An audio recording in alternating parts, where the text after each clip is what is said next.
গেমটা শুধু গেম না ভাই, এটা আমার দিনের ক্লান্তি ভুলিয়ে দেওয়া একটা মুহূর্ত। যখনই সবাই মনে করে এই ছেলেটা আর পারবে না, ঠিক তখনই একটা হেডশট গল্পটা পাল্টে দেয়। এখানে টাকা বেশি থাকলে জেতা যায় না, এখানে জেতা যায় ধৈর্য, টাইমিং আর একটু সাহস দিয়ে। অনেকেই বলবে গেম খেলে কি হয়, কিন্তু তারা বোঝে না এই স্ক্রিনের ভেতরে আমার একটা ছোট স্বপ্ন লুকিয়ে আছে। নিজেকে প্রমাণ করার স্বপ্ন, একটা সুন্দর মুহূর্ত তৈরি করার স্বপ্ন। আজকের ভিডিওতে একটা কথা মনে রাখবেন, হারবেন না, কারণ গেম হোক বা জীবন, শেষ গুলিতেই সব কিছু বদলে দেয়। ফ্রি ফায়ারের ম্যাপে নামার সাথে সাথেই একটা কথা সবসময় মনে পড়ে, এই যুদ্ধটা কেউ আমার জন্য লড়বে না, এটা শুধু আমার নিজের লড়াই। অনেকে ভাবে এই ছেলে কেন এত সিরিয়াস গেম নিয়ে, কিন্তু তারা জানে না গেমটা আমার কাছে শুধু ফান না, এটা আমার নিজের সাথে একটা প্রতিযোগিতা।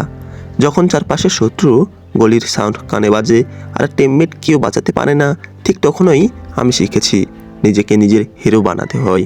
কখনো মাথা নিচু করে খেলি না, কারণ আমি জানি একটা সঠিক মুভমেন্ট, একটা সাইলেন্ট পুশ আর একটা হেডশট পুরো ম্যাচটাই উল্টে দিতে পারে।